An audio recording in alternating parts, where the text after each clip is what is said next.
प्रधानमंत्री नरेंद्र मोदी ने अपनी अमेरिका यात्रा में राष्ट्रपति जो बाइडेन को देहरादून का बासमती चावल भेंट किया।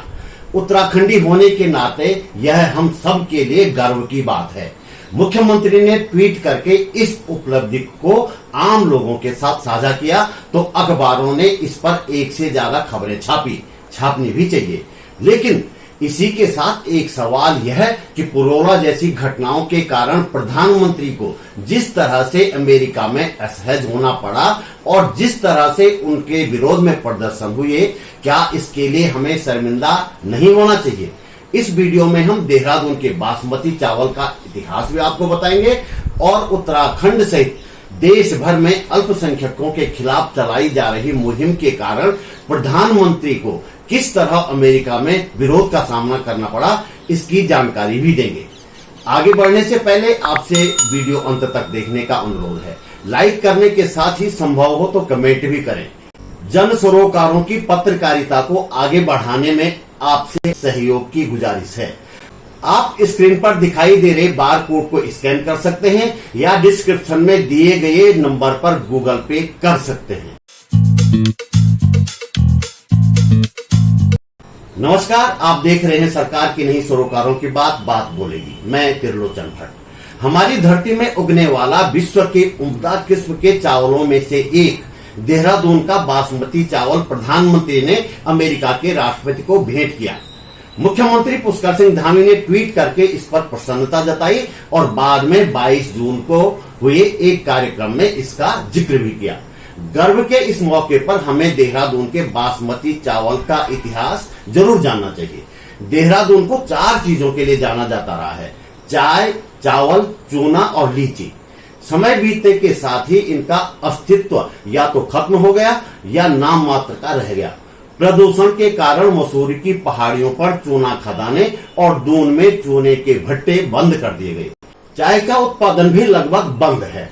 बाग ज्यादातर काट दिए गए तो लीची भी अब नाम मात्र की रह गई है और खेतों में कंक्रीट के जंगल उग आने के कारण बासमती की पैदावार भी लगभग खत्म हो चुकी है। देहरादून में बासमती चावल का उत्पादन शुरू करने का श्रेय अफगानिस्तान के निर्वासित अमीर दोस्त मोहम्मद खान और उनके भतीजे याकूब खान को जाता है। अंग्रेजों के साथ हुए युद्ध में हार जाने के बाद मोहम्मद खान को सन 1842 में निर्वासित कर देहरादून भेजा गया। उन्हें मसूरी में रखा गया। बताते हैं कि मोहम्मद खान को बासमती चावल का पुलाव खाने का बड़ा शौक था, लेकिन ये चावल देहरादून और मसूरी में नहीं मिल पा रहा था। कुछ वर्ष बाद अंग्रेजों ने दोस्त मोहम्मद खान के भतीजे याकूब खान को भी निर्वासित कर देहरादून भेजने का फैसला किया। इस दौरान दोस्त मोहम्मद खान ने अपने भतीजे को संदेश भिजवाया कि वे बासमती चावल का बीज अपने साथ लेकर आए। याकूब खान को देहरादून में सर्वे चौक के पास अफगानिस्तान हाउस में रखा गया।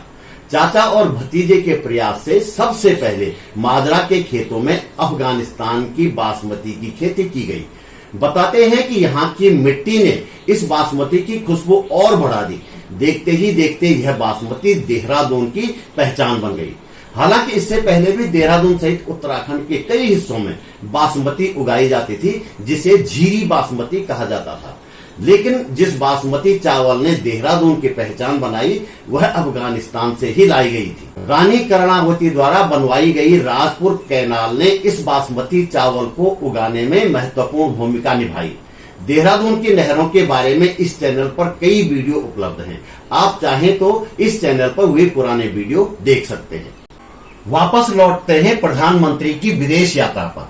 प्रधानमंत्री का अमेरिका में जोरदार स्वागत हुआ, ठीक उसी तरह जिस तरह से 2 राजनयिक संबंध रखने वाले देशों की परंपरा है। प्रधानमंत्री के सम्मान में रात्रि भोज भी दिया गया। ये खबरें तो आपको टीवी चैनलों और अखबारों में लगातार मिल ही रही होंगी। अब जरा इन तस्वीरों को देखिए।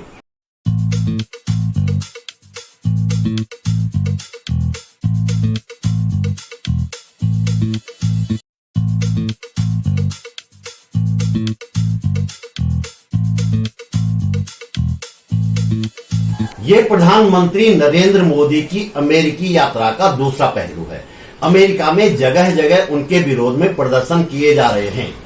वजह भारत के कई हिस्सों में कोरोला की तरह अल्पसंख्यकों के साथ ज्यादतियां और सरकार से सवाल पूछने वालों को प्रताड़ित करना। मोदी के अमेरिका जाने से पहले ही वहां के 75 सांसदों, जी हां 2-4 नहीं 75 सांसदों ने राष्ट्रपति जो बाइडेन को पत्र लिखा था और कहा था कि जब नरेंद्र मोदी से उनकी बात हो रही हो तो भारत में अल्पसंख्यक समुदाय के लोगों को परेशान किए जाने और मानवाधिकार हनन के मामलों पर भी बात की जाए। जब नरेंद्र मोदी व्हाइट हाउस में थे तो व्हाइट हाउस के बाहर मानवाधिकार संगठनों का जमावड़ा था। वे मोदी वापस जाओ की तख्तियां हाथों में लिए हुए थे और मोदी वापस जाओ और मोदी शर्म करो के नारे लगा रहे थे। आरोप था कि मोदी सरकार भारत में समुदाय विशेष के लोगों को परेशान करने वाले और उन्हें प्रताड़ित करने वाले गुंडों को संरक्षण दे रही है। इतना ही नहीं हुआ, मोदी ने जब अमेरिकी संसद को संबोधित किया तो 2 अमेरिकी सांसदों बर्नी सैंडर्स और अलेक्जेंड्रिया ओकासियो ने इस संबोधन का बहिष्कार किया। इसी दौरान अमेरिका के पूर्व राष्ट्रपति बराक ओबामा का एक इंटरव्यू भी सामने आया जिसमें उन्होंने कहा कि यदि भारत सरकार अल्पसंख्यकों के अधिकारों की रक्षा नहीं करती तो इस बात की प्रबल संभावना है कि एक सीमा के बाद भारत अलग थलग पड़ने लगेगा। जो बाइडेन के साथ संयुक्त प्रेस कॉन्फ्रेंस में भी प्रधानमंत्री से अल्पसंख्यकों की सुरक्षा के मुद्दे पर सवाल पूछा गया और उन्हें असहज स्थिति का सामना करना पड़ा।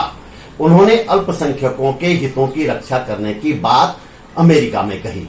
उम्मीद है इन तमाम घटनाओं के बारे में जानकर आप समझ गए होंगे कि जय श्री राम कहकर अल्पसंख्यकों की दुकानों में तोड़फोड़ करना और मुसलमान मुक्त उत्तराखंड का नारा देना कोई छोटी घटना नहीं है।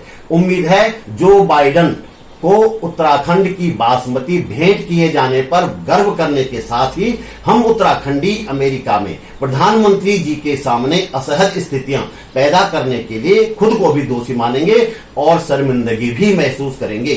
तो दोस्तों इस वीडियो में इतना ही। उत्तराखंड में मजारों की हकीकत और एक आपराधिक घटना को लव जिहाद का रंग देने वाले कथित पत्रकार की करतूतों के लिए अगले वीडियो का इंतजार कीजिए। जल्दी मिलते हैं एक और वीडियो के साथ। नमस्कार।